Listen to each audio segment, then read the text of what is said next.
Well, good morning. It's 6:13. It'll be a rainy day on the way today, but then tomorrow looks kind of nice. High of 54 today and lots of rain. So let's see. Did anybody see the story about who was the kid that we had on the air from Utica College? The football player. Nick Woodman. Did you see that he had some good news yesterday? That's right. Okay. Yes. Okay. Yeah. No, I thought you knew. No, he's. I do know. Now he didn't get drafted, but he's been invited, right? So he had several teams, including, as he told me yesterday. I talked with him yesterday. The Green Bay Packers were interested in him, but he had decided to go with. He had three teams that had officially invited him to their rookie mini camps. That's the New York Jets, the Arizona Cardinals, and the New York Giants. And he accepted the invitation from the Giants, and he'll be leaving Thursday. I think he arrives Thursday to the camp. It's a legendary franchise to get an invite from, huh? Yeah. Pretty good invite. It is a good invite. And what is it?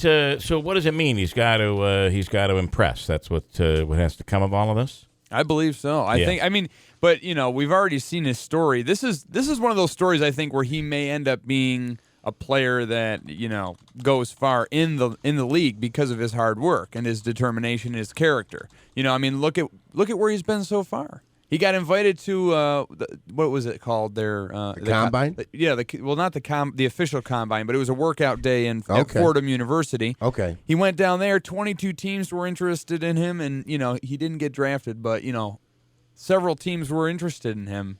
What was their objection? That he was too small? That was their only objection? I think they were talking about they were talking about his size, and he's not big and bulky, but like he could work on right. that, right? Yeah, that's part of what he has to work. Yeah, plenty of people that they pay a lot of money to help those people to get bigger. So we'll be talking this week about the potential of a congressional debate here in studio. So did we get anywhere up to? We know that we have two candidates that are in. And we're really waiting on Assemblywoman Claudia Tenney. So where are we now? I mean, from what I heard and interpreted on Friday, she's a go. So it's just about making the phone calls. I spoke with one candidate yesterday. He gave me 2 days that were good for him, but he said he'll make anything work.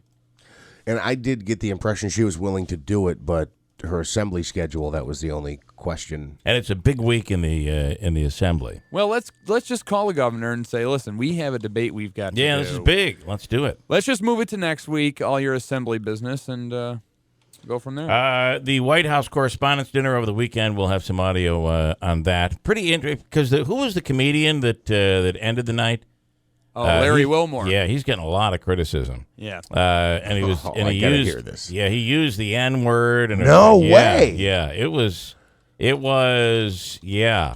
I mean, at what point do you realize you're doing? This is the White House Correspondents' Dinner, and the president is sitting right there, calling him at one point. The president, my N-word. It was. It has not gotten the greatest of reviews. We'll talk about that coming up. Also, we'll have Jeff Manasso on from Fox News to talk about that big primary tomorrow.